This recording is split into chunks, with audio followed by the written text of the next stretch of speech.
हाँ जी मेरे प्यारे स्टूडेंट्स, जैसे कि आपने देखा कि जैसे कि टीम की भी दिलो जान से इच्छा है कि इसी बार बस आप पास हो जाए यार। बस अब की बार सीएमए पार, अब की बार सीएमए पार, अब की बार सीएमए पार। First of all, thanks to all of our students on YouTube, all of our students who have watched this video, the previous video which I released, where I appeal to you कि चलो सामूहिक प्रार्थना भगवान से करते हैं और before he has decided our result let us thank him for our success so that कि वो मजबूर हो जाए हमें हमारे गोल तक ले जाने के लिए। तो कि जैसा कि आप देख रहे हैं इतने लोग ऑलरेडी अपनी प्रार्थना डाल चुके हैं। अगर आप अभी भी नहीं डाले तो डालिए, क्या इंतज़ार कर रहे हैं, जल्दी करिए, डालिए प्रार्थना, डालिए, पहुंचेगा तब ना तो पास होंगे। तो अगर आपने यह डाला है तो मैं ऐसा मानता हूं कि लक फैक्टर आपने बहुत हद तक एलिमिनेट कर लिया है। ऊपर वाले के घर में कर्म प्रधान चलता है, तो कर्म किया अगर ढंग से तो फल जरूर मिलेगा। अगर आपने पढ़ाई की थी, अगर आपने एग्जाम ठीक से लिखा था तो फल जरूर मिलना चाहिए, ठीक है। हाउएवर, अब मान लीजिए इतना कर्म कायनात के बाद भी कुछ ऐसा हो गया कि यार क्लियर नहीं हुआ, अब क्या करना है। अगर ऐसा कुछ सिचुएशन बन जाए कि इसके बावजूद क्लियर नहीं हो रहा है तो सबसे पहला चीज़ है, बच्चे ना एक्सेप्ट ही नहीं करते, ऐसे फैल जाते हैं जैसे कि बस जिंदगी खत्म हो गई। ऐसा नहीं है, exam is not life. Life में एक हिस्सा छुटका सा इतना सा पिद्दी सा हिस्सा एग्जाम। तो इस एग्जाम में फेल और पास दोनों ही होता है इंसान। तो फेल अगर होता है तो वो आपकी पहचान नहीं बनती है, चाहे लोग जो भी कहे, लोग कुछ भी कहे। इट्स जस्ट लाइक हाथी चले बाजार डैश भौंके हजार, it is just like that. तो कोई कुछ बोले तो आपको इधर से सुनना है, इधर से निकाल देना है, या फिर आपको है ना इग्नोर करना है। सिंपल सा चीज़ है, you have to ignore because it's not your identity. It's like you know somebody is barking and you just look at them, तो वो क्या होता है, वो चुप हो जाता है ना, वैसे ही होता है वो। तो आप दो पास हो जाओ, ऐसे बोलना है बस। पहले तो ये माइंड में लेना ही नहीं है, फेलियर को हावी होने नहीं देना है। दूसरा चीज़, हम लोग कई बार डिनाइल मोड में चल जाते हैं। हम लोग बोलते हैं अरे मेरे को ऐसा फेल कर दिया, मैं विश्वास ही नहीं कर सकता कि मैं फेल हो गया, मैंने क्या नहीं किया, क्या नहीं किया। आप सारा स्ट्रगल आपके दिमाग में घूमने लगता है, बट वो नहीं घूमता कि एग्जाम हॉल में क्या अंदर में लिखा था। तो सबसे पहले एक्सेप्टेंस का भी ज़रूरत होता है, ठीक है। Before shifting the blame you should try to accept the situation. Yes, okay, it has happened, okay, all right, now I have to deal with it. तो to deal, the first step arise कि हो सकता है आपको confidence हो कि आपको पास होना था। तो इंस्टीट्यूट ने प्रोसेस बनाया हुआ है, जैसा कि आप जानते हैं, वेरिफिकेशन ऑफ आंसर पेपर का। तो आप 250 रुपये पर पेपर जमा देकर आंसर पेपर चेक करवा सकते हैं। उसमें टोटलिंग एरर और कोई आंसर चेक नहीं हुआ तो वो चेक किया जाता है। तो इसमें भी बहुत सारे बच्चों का कई बार एग्ज़ाम अटक जाता है, और मैंने बहुत बार देखा, हर टर्म देखा है कि बहुत सारे बच्चे इस सिस्टम में पास होते हैं। इसका रिजल्ट एग्ज़ाम के 1 महीना पहले आता है। तो इसमें जब आप पेपर डालते हो तो उसके लिए रिजल्ट का वेट नहीं करते हो, आप पेपर में डाल के बस आप अपने पढ़ाई में लग जाते हो, और 1 महीना पहले रिजल्ट आता है, फिर पास हो जाते हो तो पढ़ाई छोड़ देते हो, नहीं तो पढ़ाई कंटिन्यू करके एग्ज़ाम दे देते हो। और कम से कम अगर 250 रुपया नहीं अफोर्ड कर सकते तो कम से कम आपको सर्टिफाइड फोटोकॉपी ऑफ आंसर मंगा के जरूर देखना चाहिए। सबके लिए बहुत इजी है, जस्ट मैंने गूगल किया रीवेरिफिकेशन ऑफ सीएमए एग्जाम, आप गूगल करोगे आपको सब मिल जाएगा। You will get the links and follow the process. I think you should obtain and see where you lacked, क्योंकि अगर अपनी गलतियों से सीखोगे नहीं तो आगे कैसे बढ़ोगे।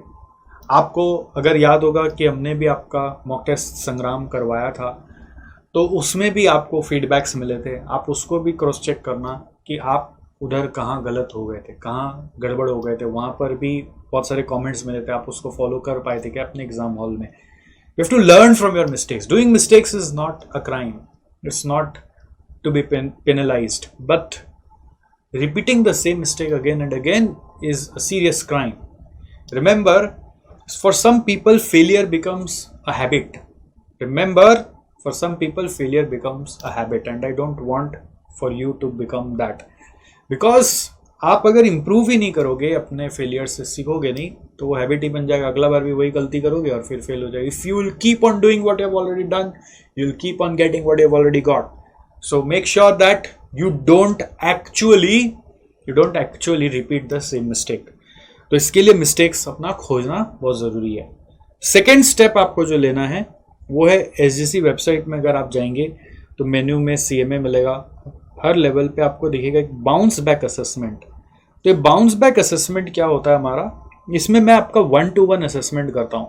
1-to-1 आप मेरे से असेसमेंट कराते हो कि आप कहाँ लैग कर गए थे, इंटर का इंटर में मिलेगा, फाइनल का फाइनल में मिलेगा, और आपका 1-to-1 असेसमेंट होगा कि अल्टीमेटली बंदा फंसा तो फंसा कहाँ। ऐसे हमने लास्ट ईयर भी हंड्रेड्स ऑफ स्टूडेंट्स का किया था, लास्ट ईयर बोल रहे लास्ट टर्म्स में भी हंड्रेड्स ऑफ स्टूडेंट का किया था, उनको 1-to-1 बेसिस में इवेल्युएट करके बताया, तो देर आर ब्राइट चांसेस कि उनको रास्ता मिला है और शायद वो इस बार पास भी हो जाएंगे। तो ऐसा आपके लिए भी पॉसिबिलिटी ओपन है। नॉर्मली ये 1-to-1 असेसमेंट है तो it takes lot of toll and effort, so इसका एक फ़ीस रखा हुआ नॉमिनल अभी, बाद में बढ़ाने वाला हूँ, इसका ध्यान रखिएगा, बिकॉज इससे बहुत बच्चों को फ़ायदा हुआ है और हम लोगों का मेहनत वसूल नहीं हो पा रहा है, तो थोड़ा सा मैं इसका फ़ीस बढ़ाऊँगा, बट अभी के लिए इतना ही है। तो आप इसका फ़ायदा उठाएं और जानें कि अल्टीमेटली गड़बड़ कहाँ हुआ। एक मास ओपिनियन सुनने से अच्छा ये जानना ज़रूरी है कि आपसे कहाँ चूक हो रही है, आपका स्ट्रेटेजी कहाँ गलत जा रहा है। बहुत बार बच्चे प्लानिंग नहीं कर पाए थे ढंग से अटेम्प्ट का, बहुत बार बच्चे क्लासेस नहीं कर पाए थे, बहुत बार बच्चे रिवीजन नहीं कर पाए, बहुत बार सब कुछ किया फिर भी फेल हो गए। तो ऐसा क्या कारण रहेगा कि फेल हो गए, कारण का निवारण करना है। तो सबसे पहले रीवेरिफिकेशन या सर्टिफाइड कॉपी, उसके बाद ये बाउंस बैक असेसमेंट, इसको करने के बाद ही निर्णय लिया जाएगा कि अब आपको आगे जो अटेम्प्ट देना है वो नेक्स्ट अटेम्प्ट कब देना है, वो एक ग्रुप का देना है कि दोनों ग्रुप का देना है। देखिए कोई भी अगर निर्णय लेंगे ना तो उस निर्णय के कॉस्ट है, उसका एग्ज़ाम फॉर्म लगेगा, उसके लिए समय देना पड़ेगा, ठीक है, फिर हो सकता है उसके लिए फिर से क्लासेस लेनी पड़े, तो उस कॉस्ट को बचाने का आपके लिए प्रयास किया जा रहा है। And these are just like you when you buy a mobile phone, you buy the protective covering to protect the mobile phone, same way before going into any next kind of step I would urge you to go for this bounce back assessment and also for re-verification and your certified copy evaluation। उसको लेके बैठोगे तो बहुत चीज़ जानने को मिलेगा। और bounce back assessment में हम आपका सर्टिफाइड कॉपी चेक नहीं करते, हम आपका स्ट्रेटजी को चेक करते हैं, आपका way of approaching the exam को चेक करते हैं, और 1-to-1 लेवल पे चेक होता है ना, तो बहुत ज़्यादा आपका इंसाइट फुल आपको आइडिया मिलता है, ठीक है। अब इसके बाद थर्ड लेवल आता है, थर्ड लेवल विच इज़ कि अब इसके बाद क्या करना है। अगर बाउंस बैक असेसमेंट हो गया तो बाउंस बैक असेसमेंट में बताएंगे ना आपको इसके बाद क्या करना है। सर हम बाउंस बैक असेसमेंट अफोर्ड ही नहीं कर सकता, अब हमको बता दीजिए क्या करना है। देखो वो फिर सामूहिक ज्ञान होगा, वो आपके लिए वर्क कर भी सकता है, नहीं भी कर सकता है। तो नेक्स्ट स्टेप क्या है, आप देखो सारा का सारा ओल्ड सिलेबस वाले लोग को न्यू सिलेबस में आना है, आप न्यू सिलेबस में रहे थे तो न्यू सिलेबस में रहना है। तो अब नेक्स्ट लेवल देखो पता करना पड़ेगा कि आपका मतलब कमी क्या रह गया था। क्या तो आपने कुछ चैप्टर्स ढंग से पढ़ा नहीं था, तो चैप्टर्स को पढ़ना है। जो न्यू में आ गए, ओल्ड से न्यू में, उनको तो सारा न्यू मैट को कवर करना है, तो उनको मेरे हिसाब से तो दो ग्रुप का सोचना ही नहीं चाहिए। ओल्ड से जो न्यू में आ रहा है वो एक ही ग्रुप सोचेंगे, क्योंकि नया मैट कवर करना है, उसके सम्स सारे कवर करने हैं। भले ही चैप्टर सेम हो तो सम्स एक्स्ट्रा हो सकता है, वो सम्स कवर करना है। कन्वर्जन चेंजेस के ऊपर काफ़ी सारे वीडियोस बने हुए, आप उसको देखेंगे तो आपको और क्लियर होगा। और उसके बाद आपको अपना इंस्टीट्यूट मटेरियल जो रिसेंट वाला है वो सारा सॉल्व करना है। फिर जितना भी पेपर अभी तक इंस्टीट्यूट की तरफ से आया है वो सारा सॉल्व करना है और फिर एग्ज़ाम देना है, ठीक है। अब इस पूरे प्रोसेस में यदि आपको लगता है कि बहुत सारे चैप्टर्स आपके कमज़ोर रह गए हैं, कमज़ोर हेविली कमज़ोर रह गए हैं, मान लो उसको हम सी कैटेगरी बोलेंगे, सी कैटेगरी के चैप्टर हैं जो आपको देख के लगता है पता नहीं इसमें है क्या, तो आपको फिर अगर C is more than, C category chapter is more than A B मतलब ए मतलब बहुत अच्छे से आता है, बी मतलब ठीक ठाक आता है। अगर सी कैटेगरी ऑफ चैप्टर्स आप खोज लें अपना, जो आपको लग रहा है कि मोर देन ए बी है, C is more than A B, मतलब ए और बी कैटेगरी में जो चैप्टर्स है उसके कंपैरिजन में सी का जो चैप्टर है वो ज़्यादा हो रहा है, तो फिर आपको क्लासेस में इन्वेस्ट करना चाहिए, कंसेप्ट क्लियर करना चाहिए, नहीं तो एग्ज़ाम फिर थकाएगा आपको, बार बार थकाएगा, और आप कितना थक लोगे, फिर एक दो बार और थकोगे, फिर डिमोटिवेट हो जाओगे। तो एक रैशनल वे जो है वो यही है कि रीवेरिफिकेशन डालो, अपना पेपर मंगाओ, बाउंस बैक असेसमेंट कराओ, अपना जज करो कि इन्वेस्टमेंट इन क्लासेस का ज़रूरत है कि नहीं है, और फिर अकॉर्डिंगली ABC में कैटेगराइज कर लो अपने चैप्टर्स को। C अगर ग्रेटर देन AB है, C मतलब जो आता नहीं है, C ग्रेटर देन AB है, A मतलब अच्छे से आता है, B मतलब ठीक ठाक आता है, तो क्लासेस पे इन्वेस्ट करो और फिर एक ग्रुप करके एग्ज़ाम दो। टर्म प्लानिंग प्रॉपर करोगे तो डेफिनेटली पास होगे। एक बहुत फेमस कहावत है जो मैं बार बार यूज़ करता हूँ, if you are failing to plan, you are definitely planning to fail. So make sure that you don't fail this time as far as planning is concerned.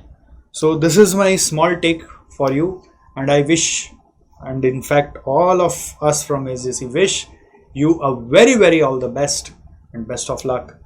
May all your wishes come true, and we are eagerly waiting for your results. पास हो चाहे fail हो, जैसा भी हो, inform ज़रूर करना। मैं result के समय लाइव आपको मिलूँगा यूट्यूब पर, और उस समय हम लोग फिर चर्चा करेंगे कि क्या आगे करना चाहिए। ठीक है, तब तक अपना ध्यान रखिए। Bye bye, see you.